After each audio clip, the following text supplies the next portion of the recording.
연인이나 부모님께는 제가 그 일을 겪고 나서도 아무렇지 않게 잘 살고 있는 모습만 보여드리고 싶었기 때문에 분출하지 못한 채 저의 내면에 아픔을 쌓아두다 보니 병이 됐던 것 같아요.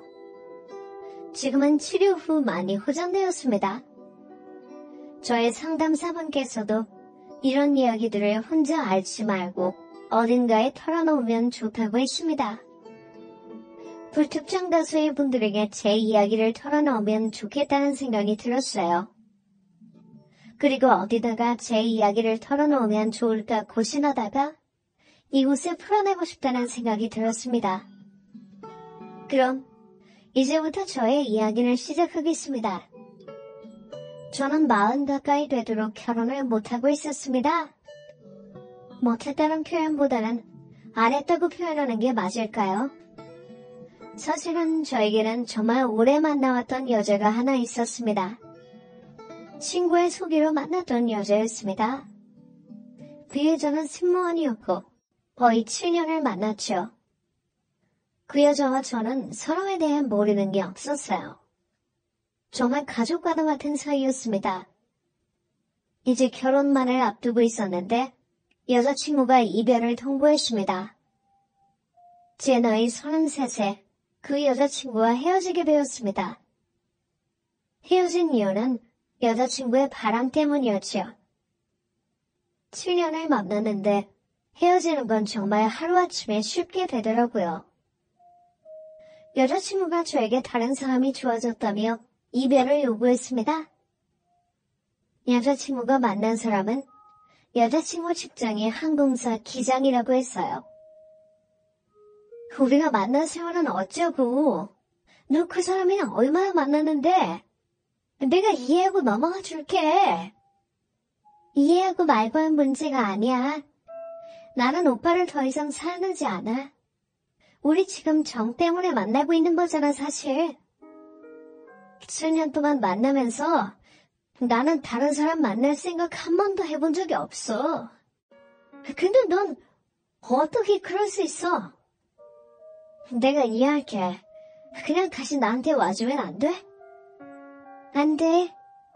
내 마음이 떠난 걸 어쩔 수 없어. 미안해. 저는 여자친구를 붙잡으려고 했었죠. 7년을 만났는데 어떻게 하루아침에 그럴 수가 있냐며 울기도 했던 것 같아요. 하지만 변심한 여자의 마음을 돌릴 수가 없더라고요. 그 당시에는 부모님 도움과 제가 모은 돈으로 제 병원을 개업하려고 준비 중이었던 때였습니다. 제가 젊은 나이에 개업을 할 수 있었던 것은 부모님께서 서울의 한 빌딩을 소유하고 계셨기 때문입니다. 그 빌딩에 제 자리를 만들어주신 거죠. 제가 만나던 여자친구와 결혼할 생각하고 있다는 걸 부모님도 아셨기 때문에 여자친구에 대해 많이 궁금해하셨어요. 요즘에 왜 현정이는 잘 안 오니? 많이 바쁘니? 엄마, 저 현정이랑 헤어졌어요. 아니, 왜? 너희 7년이나 만났지 않니? 왜 헤어져? 현정이가 다른 사람이 좋대요. 어이구 세상에. 아유, 우리 아들 속이 아니겠구만. 아유, 어떻게 그래? 괜찮아요, 엄마. 저 병원 개업하고 열심히 살볼 거예요. 그래도 나이도 있고 이제 결혼 생각할 때인데 정말 엄마가 다 심장에 내려앉는 것 같구나. 개업 후에는 여자친구와 결혼을 하려고 부모님께도 인사드리고 했었는데 갑자기 여자친구와 헤어졌다는 말에 어머니께서 너무 안쓰러워하셨습니다.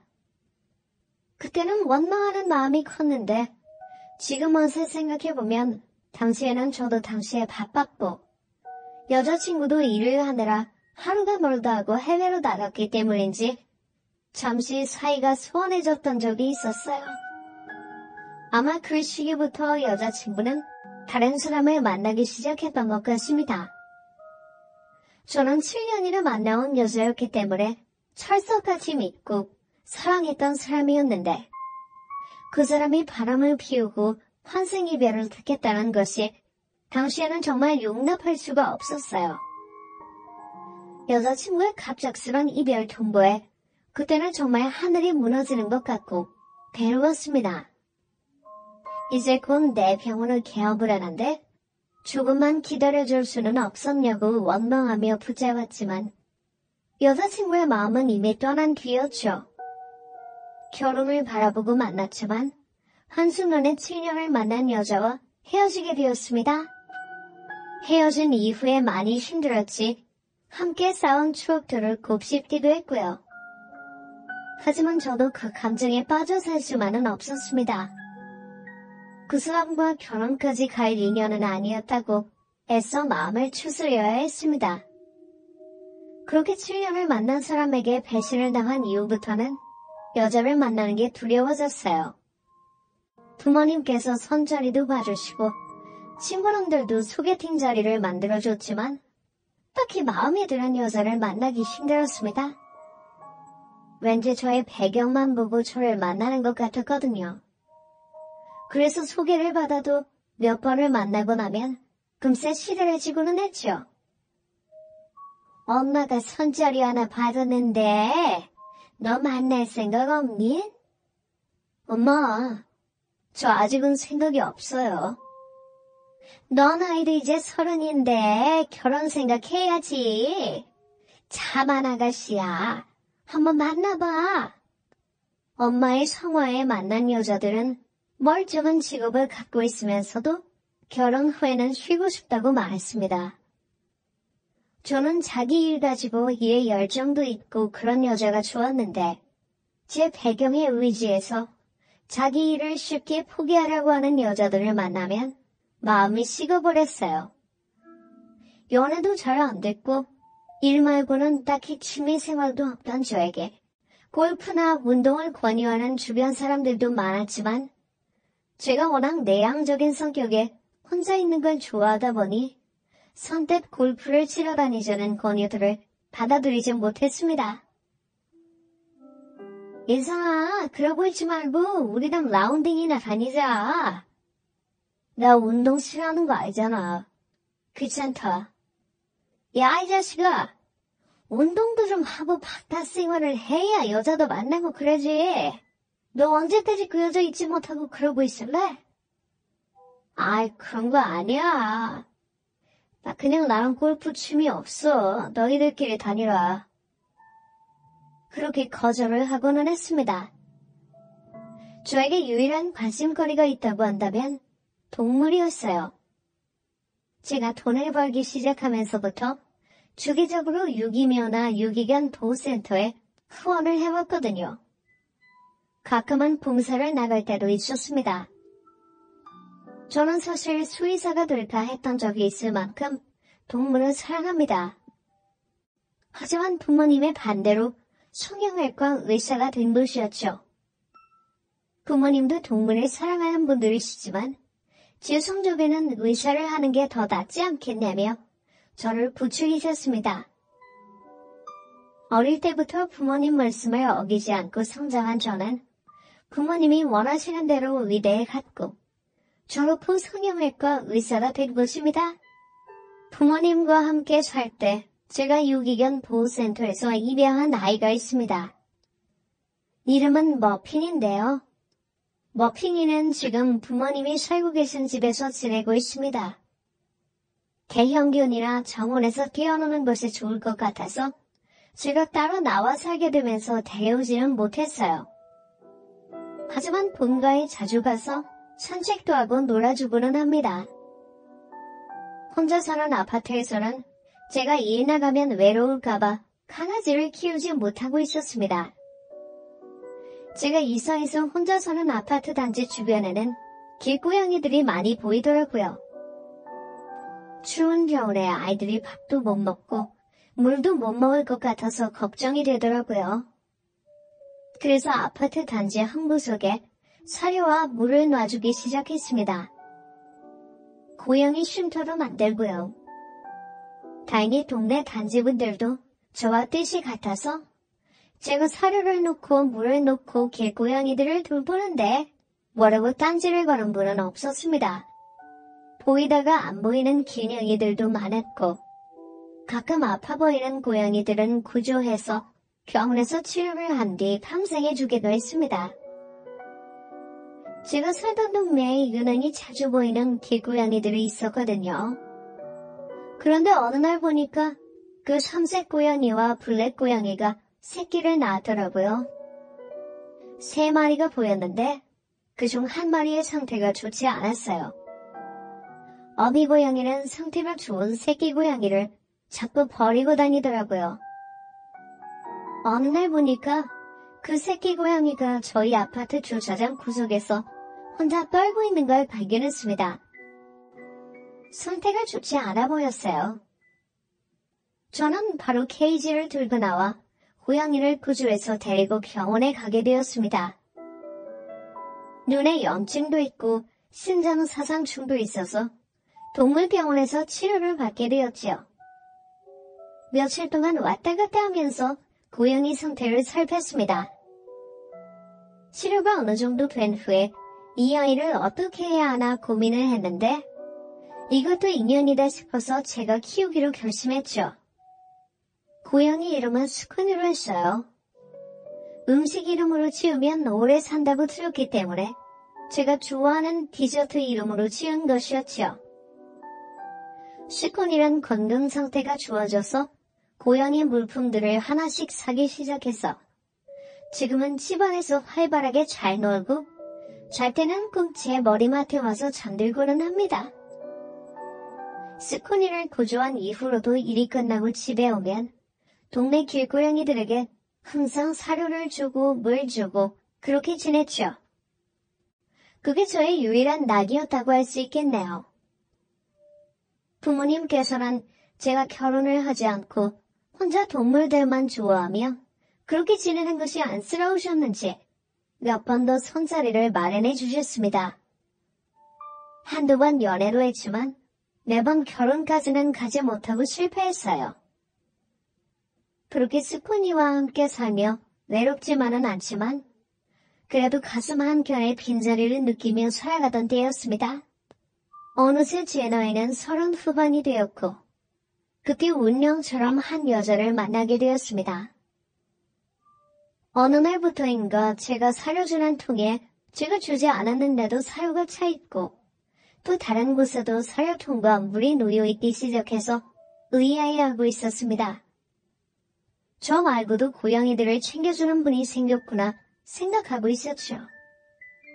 그러던 어느 날 일을 마치고 산책 겸 고양이들을 살피러 나갔는데 동네에서 한 번도 보지 못한 젊은 여자가 사료통에 사료를 넣고 물을 채우고 있었습니다. 제가 의아한 표정으로 쳐다보고 있었더니 저에게 말을 걸더라고요. 안녕하세요. 혹시 여기에 사료 놔주시는 분인가요? 아, 네, 그렇습니다. 아, 그러시구나. 낮에는 빈통에 애들이 와서 아무것도 못 먹고 그냥 갈 때가 많길래 제가 와서 채워줬어요. 그래도 되죠? 네, 당연히 되죠. 너무 감사하네요. 감사하긴요. 고양이 좋아하시나 봐요? 저도 정말 좋아해서 한 마리 키우고 있거든요. 네, 저도 키우고 있습니다. 구조해서 키우고 있어요. 어머! 저도 길고양이들끼리 싸움이 나서 팔에 상처가 심하게 난 고양이 치료해주고 데려다 키우고 있거든요. 아, 좋은 일 하셨네요. 그쪽 분들 좋은 일 하셨네요. 반가워요. 제가 전에 살던 데는 고양이 밥 주고 그러면 싫어했는데 여기 이사 와서 이렇게 사료통 놓여있는 걸 보고 어찌나 반갑던지요. 그러셨구나. 여기 사료 주는 걸 반대하는 주민들은 없어도 이렇게 사료를 놔주는 분도 없었는데 저도 만나게 돼서 반갑습니다. 그럼 저희 통성명이나 하고 지낼까요? 저는 이예지라고 해요. 저는 김민성이라고 합니다. 이렇게 된 거 친하게 지내요. 또 봬요. 그럼 가보겠습니다. 처음 본 여자의 인상은 너무 맑고 깨끗해 보였어요. 매번 성형하는 여자들만 보다가 그렇게 수수한 미인을 만나니까 뭔가 느낌이 새롭더라고요. 그리고 고양이를 좋아하고 길고양이를 돌보고 싶어 한다는 점에서 저와 닮은 부분이 많아 보였습니다. 그래서 이제 그 여자에게 호기심이 생겼습니다. 그날 이후로 동네 산책길에서 마주치면 인사를 나누고 고양이 사료를 주다가 마주치면 인사를 나누고는 했어요. 그렇게 몇 주가 흐른 후 그 여자가 고양이 사료를 사러 가야 하는데 같이 가겠냐고 묻더라고요.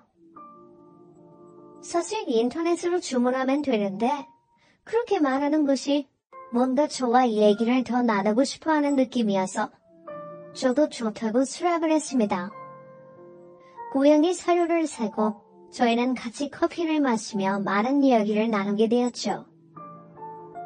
길고양이를 구조했던 일에 대한 얘기도 하고 그러다 보니 그 외의 부분에도 관심이 생겨서 뭐 하는 분인지 제가 물어봤죠. 예지 씨는 하시는 일이 뭔가요? 실례가 안 된다면 여쭤봐도 될까요? 저는 플로리스트를 하고 있어요. 꽃을 좋아하거든요. 아, 그러시구나. 그래서 좋은 향이 났나 봐요. 연애의 숙맥인 저도 모르게 마음속에 있던 말이 튀어나오더라고요. 그만큼 사람을 편하게 해주는 여자였습니다. 어머, 그랬어요? 아이, 감사합니다. 저도 실례가 안 된다면 하시는 일이 뭔지 여쭤봐도 될까요? 저는 제 배경만 보고 다가왔던 여자들에게 대인 경험이 많았기 때문에 저도 모르게 그 순간 거짓말을 하게 되었습니다. 아, 그냥 평범한 회사원이에요. 그러시구나. 사실 저는 민성 씨가 마음에 들어요. 너무 단도직입적으로 그렇게 얘기해서 제 얼굴이 발갛게 달아오르는 것이 느껴졌습니다. 그런 고백을 들은 지가 얼마만인지, 그리고 저도 그 여자에게 관심이 없던 것은 아니었거든요. 그래서 솔직해지기로 했죠. 저도 예지 씨한테 호기심이 생기고 있었어요. 호기심이요? 호기심이 사랑의 시작 아닐까요? 네? 그게 그렇게 되나요? 그날 이후로 저희는 저녁마다 같이 산책을 하고 커피도 마시며 깊은 대화도 나누기 시작했습니다. 알고 보니 그 여자는 저보다 10살이나 어리더라고요. 그때가 그 여자의 나이가 20대 후반이었는데 저는 30대 후반이었죠. 그래서 조심스러워지더라고요. 아무래도 나이 차이가 있었으니까요. 하지만 대화를 하다 보면 너무 비슷하고 맞는 부분이 많고 나이보다 성숙한 그녀에게 마음이 자꾸 가기 시작했습니다. 다 그런 것은 아니겠지만 성형외과에서 일하다 보면 명품만 좋아하고 자기 외모에 만족을 못하고 계속 성형에 중독되는 여자들이 많거든요. 그런 여자들만 보다가 그렇게 수수하고 순수한 여자를 만나니까 너무 좋더라고요. 그렇게 몇 달을 데이트 아닌 데이트를 하면서 지내고 나니 마음이 자꾸 끌리는 건 어쩔 수가 없더라고요. 선한 동배가 같아서 가끔씩 산책 후에 야식도 먹으며 더 많은 대화와 감정을 교류하기 시작했고 조심스럽게 연애로 발전하게 되었습니다. 오랜만에 연애다운 연애를 하고 나니 삶이 더 풍성해지고 행복이 이런 거구나 느끼고 있었죠. 그렇게 6개월을 만났는데 그 여자가 먼저 저에게 결혼을 하자고 하더라고요. 그러면서 고백할 게 있다고 했습니다. 무슨 말을 할지 걱정이 되었습니다. 오빠, 나는 오빠랑 결혼하고 싶어. 오빠는? 갑작스럽기는 한데 나도 나이가 있고 결혼을 하려면 너랑 하려고 생각하기는 했어. 그런데 사실 고백할 게 하나 있어. 뭔데? 나 부모님이 안 계셔. 어? 부모님이 안 계시다니? 나 고3 때 부모님이 교통사고로 2번 다 돌아가셨어. 그 이후에 나는 고아가 되었지. 아유, 그런 일이 있었구나. 힘들었겠다. 왜 진작에 말 안 했어?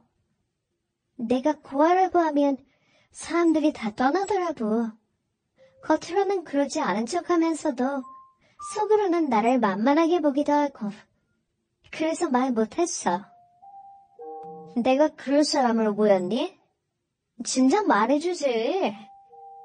사실은 나도 고백할 게 있어. 어? 오빠도 고백할 게 있어? 뭔데? 나 사실 성형외과 원장이야. 회사원이라는 말은 거짓말이고.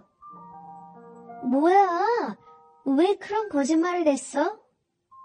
나도 너처럼 내 배경을 말하면 나를 다르게 대하는 사람들이 많았거든. 그래서 나도 모르게 속이게 됐던 것 같아. 미안해. 우리 둘 다 어찌 보면 비슷한 고민을 가지고 살았네. 사람 자체가 중요한데 뒷배경만 보고 무시하거나 다르게 다가오는 사람들한테 상처도 받고. 그러게 말이야. 예지야. 그래, 우리 결혼하자. 너랑 살면 나 행복할 것 같다는 확신이 들어.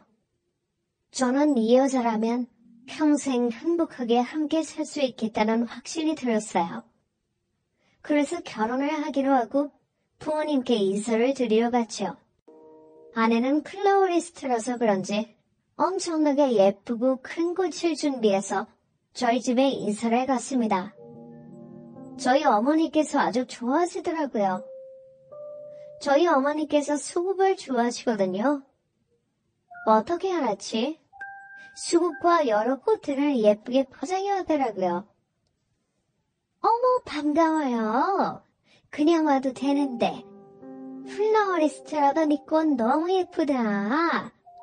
내가 수국을 좋아하는 건 어떻게 알고? 민성이 너가 말했니? 아니에요. 이 사람이 워낙 센스가 있는 거죠, 뭐. 벌써부터 팔불출이네, 우리 아들. 어머니께서 마음에 들어 하시니까 너무 감사하네요. 별 볼 일 없는 꽃인데요. 어머, 별 볼 일 없다니? 이렇게 예쁜데. 고마워요.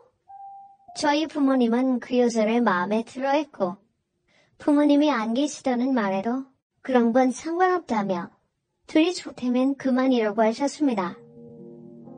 부모님은 제가 평생 혼자 살게 될까봐 걱정이 많으셨는데 이렇게 참한 여자를 데려와서 기쁘다고 하셨죠. 그리고 인사를 드린 후로 일사천리로 결혼까지 진행하게 되었습니다. 결혼은 봄에 했는데 그때 제 나이가 40이었습니다. 아내는 30이었죠.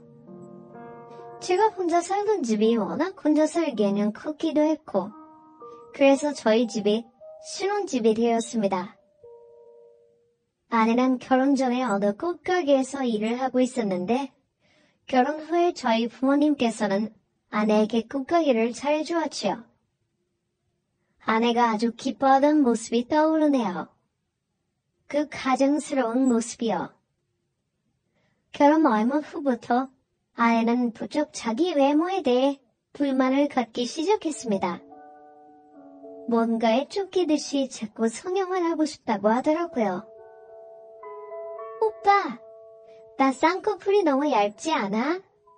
나 이마도 너무 붓거졌고 코도 너무 낮은 것 같아. 무슨 소리야. 누가 얼마나 수수하고 사랑스럽게 생겼는데 그런 말을 해? 아니야. 나 성형수술해서 완전히 다른 사람이 되고 싶어. 성형수술 오빠가 해주면 안 돼? 나는 너의 자연스러운 외모가 좋은데 왜 굳이 성형수술을 하려고 하니? 나랑 절대 반대야. 아, 왜? 사랑하는 아내가 해달라는데 해줄 수 없어?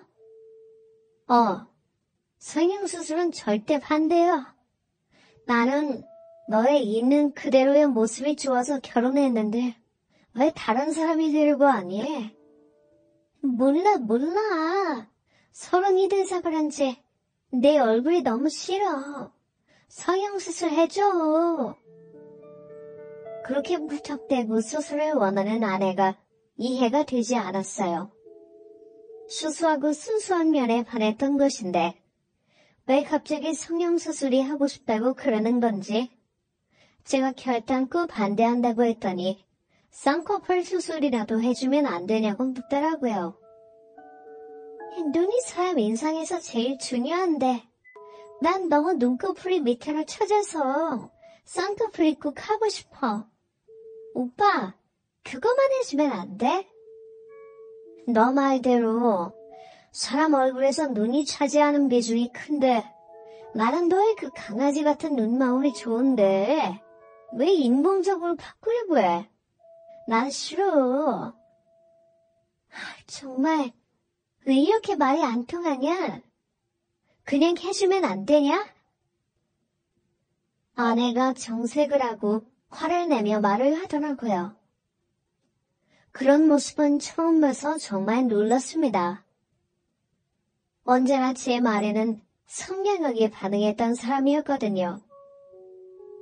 그래도 성형수술만은 절대로 반대했지요.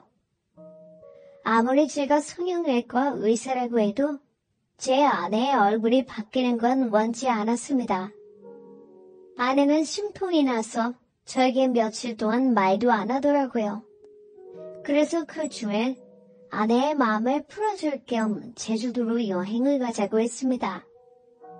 그런데 의외로 아내가 여행 얘기에 반가워하지 않는 기색이더라고요. 제주도? 제주도는 좀 그런데. 왜? 제주도 좋잖아. 바다 보면서 휴양 좀 하고 오자. 우리 너무 요새 쉬지를 못했던 것 같다. 내가 호텔이랑 다 예약해놨어. 가서 바람 쐬고 오자. 그럼 애들은 어떡해? 고양이 2마리만 집에 놓고 갈 수는 없잖아.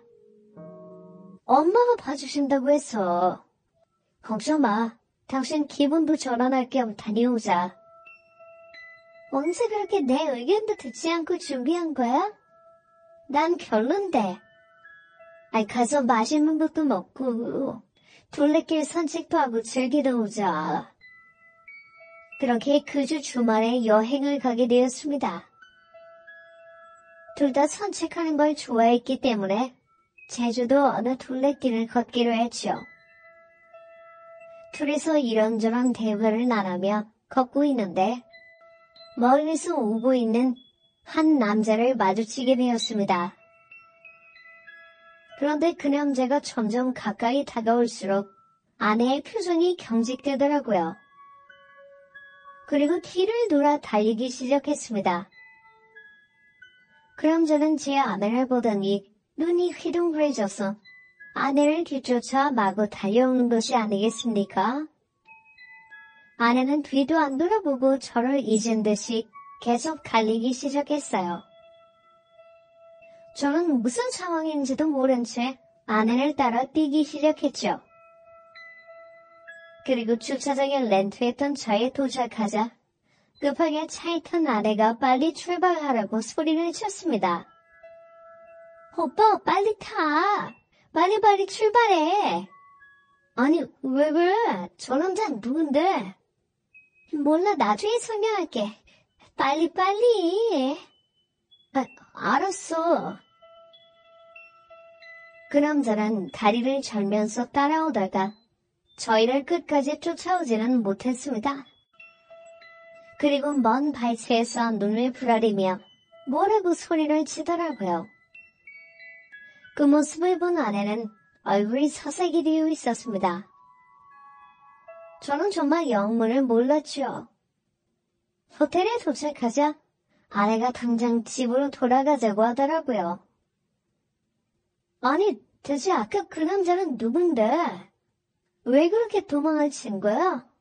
이유나 좀 듣자. 나중에 얘기할 테니까 빨리 서울 가자. 나 너무 무서워. 너 이런 모습 처음 본다.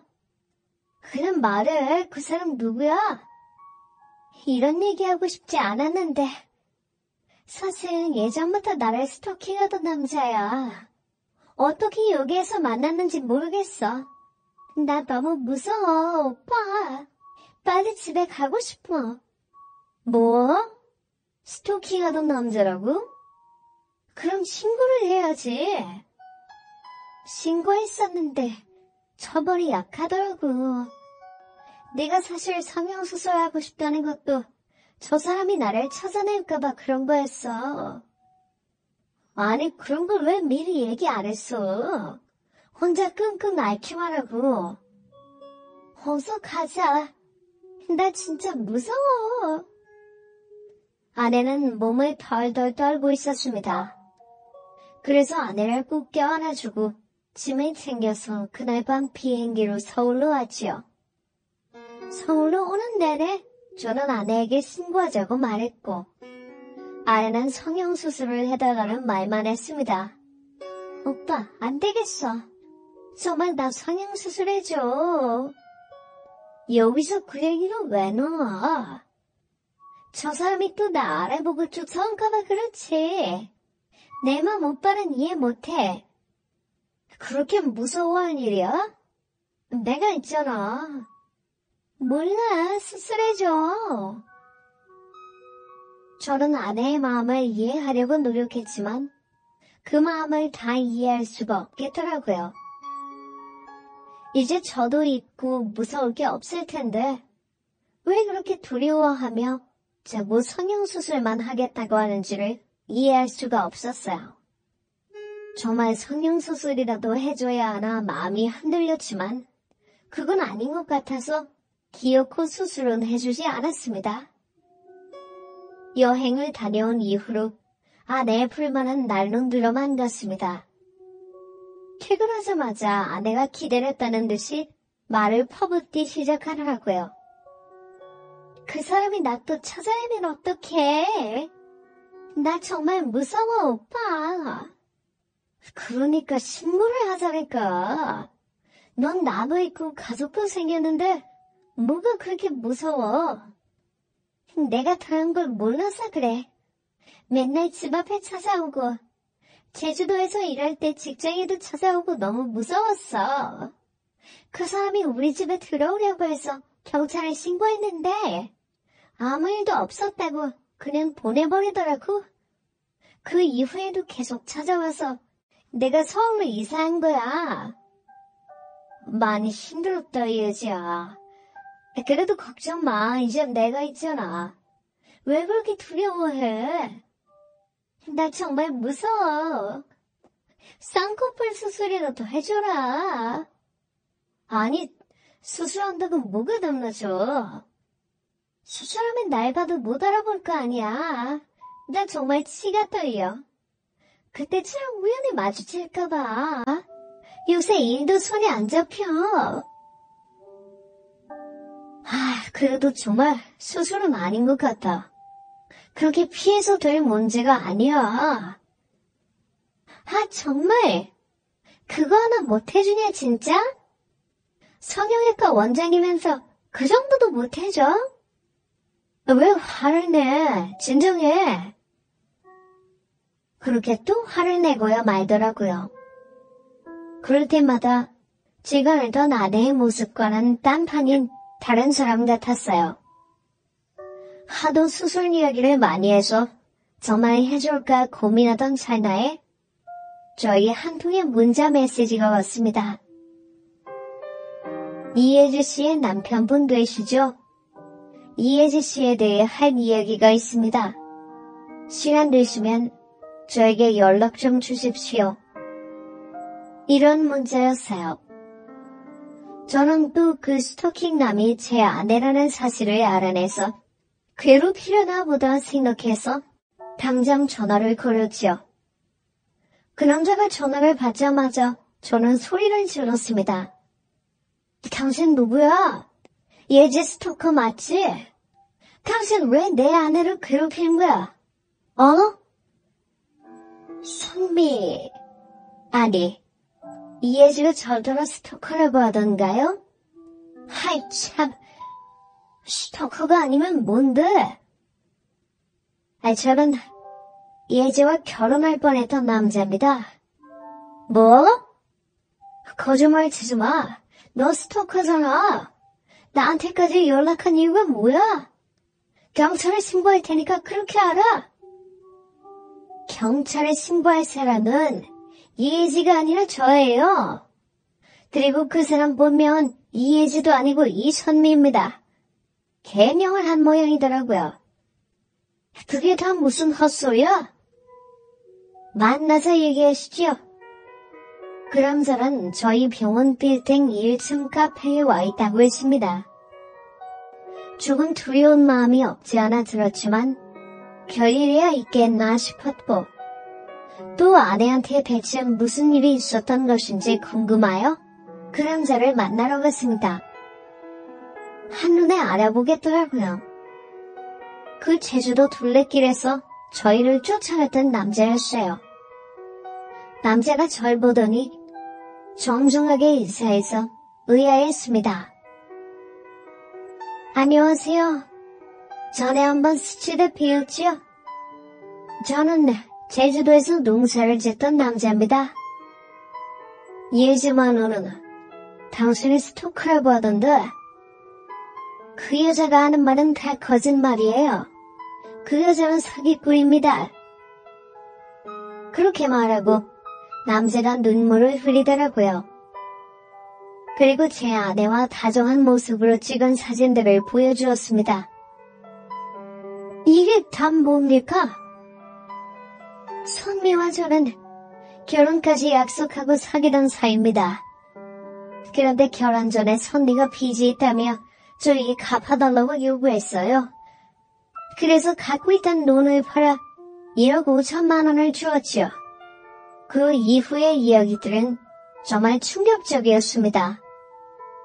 돈을 받은 아내는 감쪽같이 사라져버렸고 그 남자는 자신이 평생 일궈온 돈과 재산도 잃어버리고 공사판에서 일을 하다 다리를 다쳐서 다리를 절게 되었고 사기죄로 신고하고 싶었지만 방법도 모르고 변호사를 선임할 돈도 없었다고 했습니다. 저는 그 남자가 하는 모든 이야기들이 정말 소설 같고 믿기지가 않았어요. 하지만 남자가 보여준 사진 속 아내는 확실히 제 아내가 맞았고 그 남자의 말이 거짓말처럼 들리지 않았습니다. 남자가 말했습니다. 당신도 사기 결혼 당한 거예요. 그 말을 듣는데 머리가 띵해지고 혼란스럽더라고요. 그렇게 저에게 성형수술을 요구한 이유가 스토킹 때문이 아니라 얼굴까지 다 바꿔서 새로운 삶을 시작하려던 사기꾼의 모습이었다는 것에 충격을 받았습니다. 소름까지 끼치더라고요. 당장 집에 가서 그 여자를 볼 생각에 두려운 마음까지 들었습니다. 거망이 생각을 곱씹어 보니 아내가 구조해서 키운다는 고양이는 회색의 블루 러시안 종이었어요. 그래서 의아했던 적이 있었죠. 어떻게 품종묘를 구조했다는 건지. 하지만 그 여자의 말솜씨에 넘어갔는데 사실은 품종묘 사서 저에게 환심을 사려고 했던 것이었나 싶은 생각도 들고 그 여자가 한 모든 말들과 행동이 처음부터 끝까지 거짓말이었던 건지 정말 이 모든 것이 감당하기가 힘들더라고요. 그런데 저의 혼란에 쐐기를 박는 말을 남자가 꺼냈습니다. 그 여자가 혹시 고아라고 하던가요? 네, 맞아요. 고아라고 했습니다. 그 여자 고아 아닙니다. 시골에 살고 계신 부모님이 있어요. 제가 그 여자를 찾으려고 전국 방방곡곡 안 다닌 데가 없습니다. 그러다 알게 되었습니다. 그 여자는 자기 부모도 버린 여자예요. 그리고 가족이 본인을 찾지 못하게 했습니다. 제가 다 들었어요. 그 사람의 말만 들으면 제 아내는 중범죄자였습니다. 정화도 사기 결혼을 한 것이고요. 아득해지는 정신을 붙잡고 해야 할 일을 해야겠다고 생각했습니다. 그래서 그 남자를 데리고 평소 알고 지내던 변호사 사무실로 찾아가서 상담을 받았고 변호사를 선임했습니다. 저는 일 때문에 집에 들어가지 못한다고 거짓말을 하고 그 남자와 함께 변호사에게 의뢰를 했지요. 며칠 후 변호사로부터 연락이 왔는데 아내는 혼인빙자 사기죄로 고소가 가능하다는 얘기를 했습니다. 그리고 그 남자 외에도 사기를 친 남자들이 몇 명 더 있다는 이야기도 들었고요. 며칠 호텔에서 지내던 저는 일단 집으로 돌아가 아내의 이야기를 들어보고 싶었습니다. 한때는 사랑해서 결혼한 여자였으니까요. 모든 사실을 아내의 입을 통해 듣고 싶은 마음도 있었어요. 오빠, 무슨 일이 많아서 그렇게 외박을 해? 너 때문에 일이 많았다. 그게 무슨 말이야? 나 수술해주려고? 또 성형 타령이니? 너 스토킹했다던 남자는 나한테 연락을 했어? 뭐라고? 그 남자가 어떻게... 오빠한테 무슨 말을 했는데? 그 사람이 너랑 결혼하려고 했던 사람이었다고 이야기하더라. 맞아? 말도 안 돼. 거짓말이야. 그 사람 나 스토킹하던 사람이라고. 누구 말을 믿는 거야? 그 사람이 너랑 찍은 다정한 사진도 보여줬어. 너 부모님도 계시다던데. 그동안 어떻게 그렇게 감쪽같이 속였냐? 아니, 오빠 내 말 좀 들어봐. 또 무슨 거짓말을 하려고 그래? 너 완전 사기꾼이잖아. 너는 내 집에서 당장 나가줘야겠어. 더 들어봤자 계속 거짓말만 할 것 같으니까 듣기 싫다. 아니야, 그게 아니야. 다 사정이 있었어. 무슨 사정? 이미 내가 변호사 선임해서 다 알아봤어. 너의 실체를 다 안다고. 나한테도 일부러 그렇게 접근한 거니? 아이씨, 아니라니까. 뭐가 아닌데? 오히려 저에게 더 화를 내는 그 사기꾼 아내의 실체가 드러나던 순간이었죠. 그러더니 오히려 더 당당해져서 자신의 죄를 본인 입으로 직접 고백하기 시작했습니다. 네가 뭘 알아? 내가 고양이 알러지가 있는데 당신 만나려고 얼마나 애썼는지 알아? 뭐라고? 그래, 참나. 이렇게 된 거 다 얘기해줄게. 내가 성형수술하라고 병신 성형외과 갔다가 당신 정보를 알아냈지 뭐야? 그래서 일부러 접근한 거야. 됐냐? 하지만 사랑했던 건 진짜야. 이제 속이 후련해? 너 어떻게 그렇게 뻔뻔하게 이런 말이 듣고 싶었던 거 아니야? 속 시원하게 털어놨으니까 이제 나 용서하고 받아줘. 결혼까지 한 마당에 어쩔 수 없잖아. 내가 앞으로 잘할게. 그럼 걔는 거잖아. 뻔뻔하게 이를 데가 없었습니다. 완전히 다른 사람같이 돌변한 아내를 보고 나니 두렵기까지 했어요. 저는 떨리는 손을 부여잡고 아내를 집에서 내쫓았습니다. 문 앞에서 계속 초인종을 누르던 아내가 지쳤는지 돌아가고 난 후에 저는 정말 괴롭고 억울한 심정이 되어서 결혼사진을 다 찢어버렸어요. 다음날 변호사 사무실에 찾아갔더니 아내에게 당한 여러 사람들을 찾아냈다고 하더라고요. 제 아내가 그럴 리가 없다는 일말의 기대가 무너지는 순간이었지요.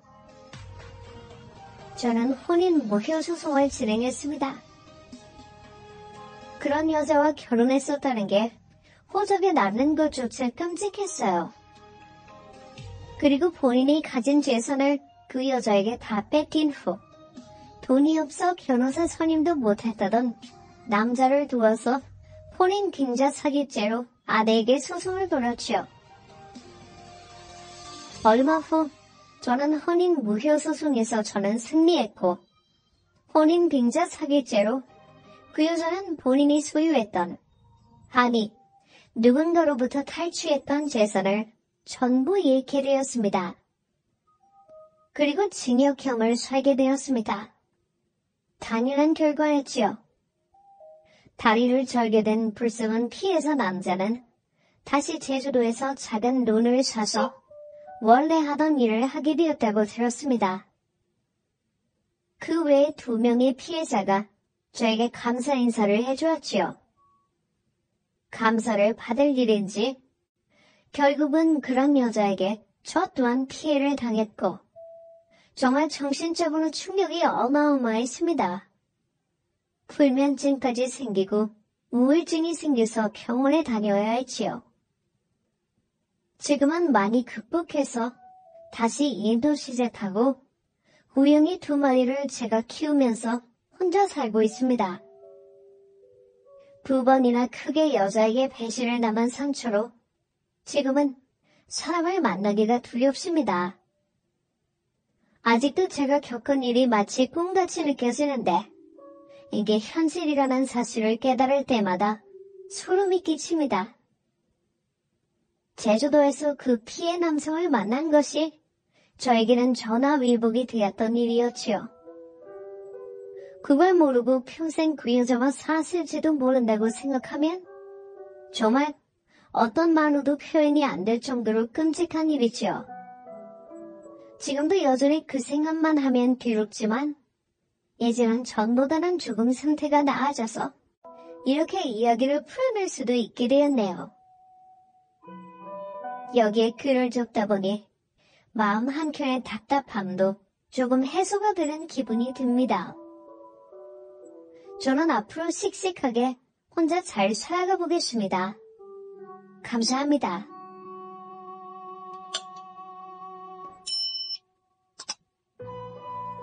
백화점에 쇼핑하러 갔었는데 지하 주차장에 주차하고 5층 여성의 류매장을 가기 위해 엘리베이터를 탔는데 1층에서 사람들이 한꺼번에 우르르 몰려 타더라고요.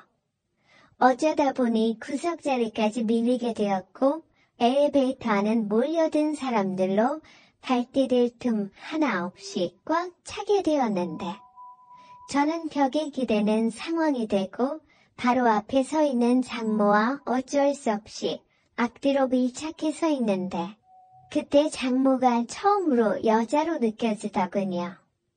그날 이후 처갓집에서 장모와 1년 넘게 같이 살면서 장모님을 볼 때마다 점점 여성스러움에 반하고 한면으로는 세상에 혼자 남겨진 여자라는 생각에 보호본능 같은 게 일어납니다.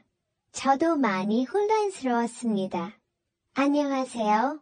결혼 3년차 37살 남성입니다. 아내는 10살 연하의 27살이에요. 아내가 대학을 졸업하고 우연히 지인의 소개로 알게 되어 서로 눈이 맞아 1년 넘게 연애하고 사랑해서 결혼했는데 여자친구 나이가 어린 게 문제가 아니라 미혼모의 딸이라는 이유로 부모님이 결혼을 반대했었습니다. 저희 아버지가 굉장히 보수적이고 엄격하고 고지식한 공무원이십니다. 아내의 집안은 말 그대로 장모님도 가족들이랑 연락이 끊겨서 아내와 장모님이 단둘이 살았어요. 저희 부모님은 사돈 쪽이 이혼이어도 꺼릴 것 같은데 근본도 모르는 자식 아니냐며 족보도 없는 아내를 편견 어린 눈으로만 바라봅니다. 하지만 그런 부모님의 편견이 저로선 너무 못마땅했었죠. 아내는 학원이나 과외를 한 번도 안 받고도 명문고를 나와 서울에서 세 손가락에 꼽히는 대학을 졸업했고 대학원에서 공부를 끝낸 후 대기업 연구원으로 취직을 할 예정인 대단한 여자였습니다. 더군다나 널씬한 몸매에 청순한 외모에 착한 마음씨까지 가정사 말고는 뭐 하나 빠지는 게 없는 여자예요. 여자친구의 집안이 아예 못 사는 집안도 아니고 장모님이 하시던 사업이 크게 성공해서 강남의 40평대 아파트에 경기도 파주 쪽의 7층짜리 빌딩도 소유하고 계셔 놀고 먹어도 먹고 사는 데는 지장이 없는 정도예요. 결국 부모님의 반대에도 불구하고 연을 끊을 작정으로 부모님의 허락 없이 결혼식을 올리게 되었죠. 부모의 허락 없이 한 결혼이다 보니 신혼집 장만의 경제적인 어려움을 겪게 되었고 아내가 먼저 저만 괜찮다면 처가집에서 신혼생활을 해보는 건 어떻겠냐고 하면서 장모도 하나뿐인 딸 시집 보내고 혼자 살면 적적하실 것 같다며 서로 기분 좋게 처가살이를 시작하게 되었죠. 근데 저는 하루라도 빨리 아이를 갖고 싶어서 혼인신고부터 하자는 입장인데 아내는 공부를 좀 더 해야 하니까 대학원 공부 다 끝나고 아이 가질 때 혼인신고 하자면서 결혼식까지 올렸는데 저보고 뭐 그리 급하냐며 차일피일 미뤘어요. 그런 아내가 결혼 3년차의 경남에 국제식품박람회에 다녀오다 빗길 교통사고로 꽃다운 나이에 하늘나라로 가버렸습니다. 저는 모든 의욕을 잃고 한동안 힘들어했었고 잘난 딸 하나만 바라보며 세간의 미움보란 온갖 서름을 혼자서 꿋꿋이 버티며 이겨내온 장모는 모든 게 한순간에 무너져 버렸으니 그 상심이 얼마나 컸겠어요. 장모님은 결국 극심한 우울증에 스트레스까지 겹쳐 가족이라곤 피 한 방울 안 섞인 호라비 사일 뿐인데 그나마 제가 옆에서 케어를 해드려야만 했었네요. 근데 문제는 장모와 한 집에서 단둘이 살게 되면서 점점 이상한 감정이 생겨났습니다. 장모가 20살 때 아내를 낳으셔서 사위인 저하고 나이 차이가 10살 많은 젊은 장모님이십니다. 영화배우 황신혜님 같이 40대 후반의 나이에도 불구하고 30대처럼 젊어 보이시는 그런 아우라가 풍기는 이미지입니다. 솔직히 이런 상황이 거짓말 같겠지만 한 번은 장모와 아내 셋이서 포항죽도 시장에 간 적이 있는데 횟집 아줌마가 장모가 제 아내냐고 물어본 적도 있었어요. 그때 장모님이 무안해 하실까봐 네, 제 마누라인데 이쁘게 생겼죠? 라고 농담을 했을 정도로 장모님의 외모가 젊고 꽤 아름다우십니다. 제가 세세히 설명 안 해도 장모님이 어떠신지 상상해 가시죠? 하루는 부장님 생신이었어요. 그래서 직원들끼리 부장님 생신 파티 겸 오랜만에 회식 겸 술자리를 가졌습니다. 제 주량이 컨디션에 따라 들쑥날쑥한지라 그날은 왠지 술을 많이 마실 것 같아 작정하고 숙취해소 음료도 들이키고 그렇게 주거니 받거니 부어라 마셔라 해가면서 기분 좋게 한잔했죠. 1차로 대창구이 집에서 한잔하고 2차는 호프집에 들러 시원한 맥주로 입가심을 하고 3차를 못 가 조금 아쉬운 마음으로 집으로 돌아왔죠. 띵동띵동. 누구세요? 접니다 장모님. 하나뿐인 사위였어요. 아이고 웬일로 무슨 술을 이렇게 많이 마셨나. 장모님 오늘따라 기분이 너무 좋으네요. 저한테는 장모님밖에 없는 거 아시죠? 그게 무슨 소린가? 이제 자네도 좋은 여자 만나서 새 출발해야지. 언제까지 이렇게 살 건가? 그게 무슨 말씀이세요? 저한테는 이렇게 젊고 이쁜 장모님이 있는데 저만큼 복 많은 놈이 또 있겠습니까? 쓸데없는 소리 하지 말고 어서 씻고 나오게. 술 기운 때문인지 그날따라 장모는 나이보다 한참 더 젊어 보였다. 더군다나 발목까지 오는 검정색 주름치마에 흰 티셔츠를 입고 있는데 30대 미시 아줌마들 못지않게 관리가 잘 되어진 몸매는 나를 자극하기에 모자라지 않았다. 김서방, 이것 좀 마셔보게. 탄산수를 넣고 만든 시원한 레모네이드를 한 잔 내온다. 이 맛에 장모님이랑 같이 사는 거 아니겠습니까? 장모님 오늘 기분도 좋은데 같이 맥주 한 잔 하실래요? 아니, 그렇게 먹고도 또 술 생각이 나나. 씻고 나와서 그런지 또 시원한 게 생각나네요. 그럼 딱 한 잔만 하세나. 어이구, 우리 이쁜 장모님 착하기도 하셔라. 이쁘다는 소리 좀 그만하면 안 되겠나. 내 눈에 이쁜 걸 이쁘다고 하는데 아버지를 아버지라 부르지 못하는 홍길동도 아니고 계속 기쁘다고 할 겁니다. 아이고 못 말려 진짜. 그래 하고 싶은 대로 하게나. 장모는 싫지 않은 표정을 지으며 냉장고에서 맥주와 마른 안주거리를 꺼내온다. 장모님 한 잔 받으세요. 그래 함 따라보게 오랜만에 우리 사위 술 한 잔 받아봐야지. 장모님 친구분들하고 나이트 같은 데 가시면 장모님 정도의 미모면 남자들 관심을 한 몸에 받으실 텐데 나이도 아직 한창인데 남자 사귈 생각은 없으세요? 이 나이에 무슨 남자야. 단물 다 빠진 나 같은 아줌마를 누가 거들 떠나보겠어. 너무 겸손하시다. 얼마 전 거래처 사장이 자꾸 단 둘이 술 마시자고 했다면서요? 그런 게 다 장모님한테 관심 있어 작업 거는 거라고요. 호호, 김서방 오늘 날 놀리려고 작정을 한다. 왜 자꾸 남자 이야기를 그렇게 하나? 우린 서로 맥주잔을 부딪히며 언샷을 때리다 보니 어느새 5병을 먹어치우고 말았다. 김서방 오늘은 왠지 술이 잘 받네.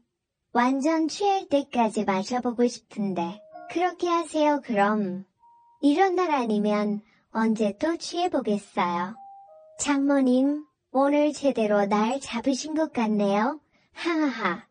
호우 그런가. 오랜만에 한잔하니 기분이 참 좋네. 자네도 이제 새 출발해야 하지 않나. 저는 당분간 이렇게 지낼게요. 그나저나 장모님이 먼저 연애를 시작하셔야죠. 외로우실 텐데 연애도 좀 하고 그러세요? 40대 후반에 한창 나이신데 또 남자 이야기인가? 나한테는 김서방이 있자는가? 장모는 웃자고 한 소리지만 난 그 순간 심쿵하고 말았다. 그럼 제가 진짜로 장모님 애인해 드릴까요? 호우 그럼 나야 좋지. 장모님 그냥 자연히 뭔가 허전한 것 같은데 이 차는 노래방에 가실래요? 둘이서 30분 정도 신나는 노래를 부르며 뛰어놀았더니 점점 지쳐가 조용한 노래를 선택했다. 현철 이소라의 그대 안의 불로. 장모님 듀엣으로 같이 부르시죠. 1절을 부르고 나서 이 노래는 딱 브루스 타임인데 한 곡 땡기시죠 하며 손을 내밀었더니 쉬지 않은 듯 덥석 잡는다. 화장실에 다녀오시던 장모가 문을 열고 들어오자마자 갑자기 휘청휘청 하시더니 무슨 꿍꿍이가 있었는지 하필이면 내 앞으로 쓰러지는 거다. 몸을 제대로 가누지 못하는 장모를 10분 넘게 들쳐업고 집으로 돌아왔는데 갑자기 장모는 신세한탄을 하며 울기 시작했다.